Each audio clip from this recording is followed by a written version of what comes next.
All right, everyone. So I'll be honest, this is one of those games I'm really struggling with because these are two teams I was fairly high on coming into the year. And there are two teams that have shown me reasons why I was right and reasons why I was wrong to believe in them. So this is a big one. The Steelers are -1.5 on the road, and they're -122 on the money line. The total for the game is 44.5. The Patriots are +1.5, and the money line is +102. So as we always do, I'm going to give you an argument for why both sides can cover. So the Steelers, look, I'm going to get this out of the way in the beginning. I understand Mike Tomlin, road favorite, or really a favorite in general. He's not great. Okay, I completely understand that, but that's not the only data point I'm going off. Okay, so I just wanted to get that out of the way first. I understand this is a trend, but I want to dig deeper into both of these teams. For the Steelers, I think this is a needed win.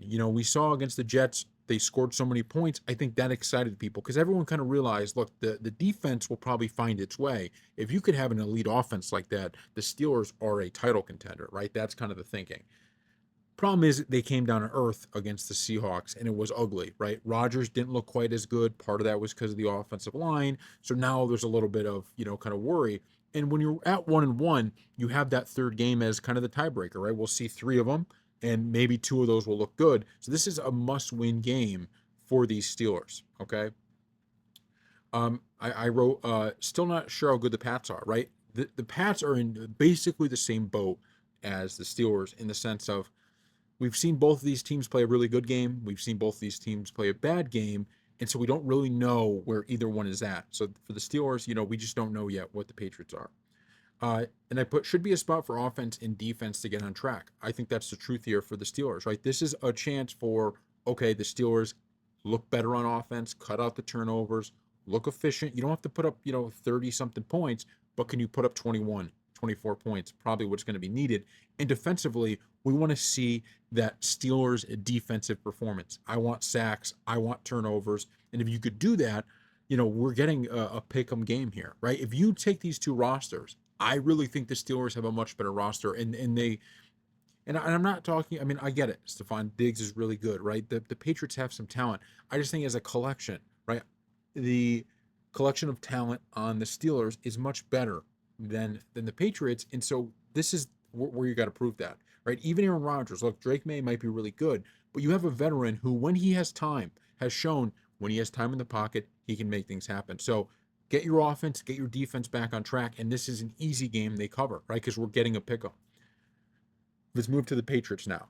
First off, as we mentioned, Mike Tomlin is road favorite, not great. Patriots are at home. This is something big, right? I know the Steelers blew a home game last week, but this is one of those instances where they could really get back on track.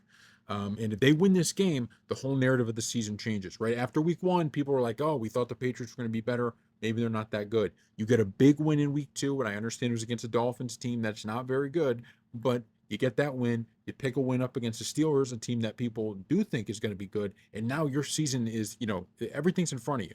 The Dolphins aren't great. The Jets don't look very good. Everything's in front of you after that. Okay. And my final point on the Pats was the Steelers showed weakness last week, right? We knew looking at last week that, they could have an ugly game. And the, kind of way to beat Rodgers is very simple now. We've seen it. We saw it when he played with the Jets, and we see it again when he's playing with the Steelers, which is if you can get pressure on him, that offense is going to look bad. And it's not that they're going to have as many turnovers as they did against the Seahawks, but there's a world in which you could make life miserable and really get that offense send it to a screeching halt. And so I think that is the path for the Pats. So now, what is my play? What am I picking? I went back and forth, and I'm still going back and forth in this game, but I landed on the Steelers -1.5. I'm probably going to end up playing the money line, which is -122. I think that that's the case. If this line moves, maybe I'll reconsider some things, but I like the money line here just because I understand it's a point, but you're buying a really crucial point in my opinion in a game like this, right? This could be a close game. This could be a field goal game, and if one of the teams is already up two, and you're on the Steelers and they kick that game-winning field goal, and look, I got hooked week one on the Steelers, right? Minus what was it, 2.5, or it might have been -1.5, right? Got hooked on the Steelers week one. I think it was 2.5. And it really screwed me. Otherwise, I would have had a win on that bet. So I'm going to be riding with the Steelers just because I have more trust in their roster. I think when you have a rookie, not a rookie quarterback now, but in his first year or in his second year, um, you know, in Drake May, there's some growing pains even into the second year, and I think you have to trust the Patriots are in year one of what are we building up here. The Steelers are in for now, and I think that might be just enough for them to get the edge and for them to win this game. But I got to be honest, if this is a game that, listen, by 2 o'clock, 2:30 on Sunday, I could be sitting there going, man, I had this game completely figured out, and I decided to go with the Steelers instead of going with the Patriots. So as we always say, never gamble what you can't afford to lose. There's no, you know, profit guaranteed from these picks. I just like talking sports betting, and we'll see if I'm right or wrong. And put in the comment section below what you think. We will see you next time.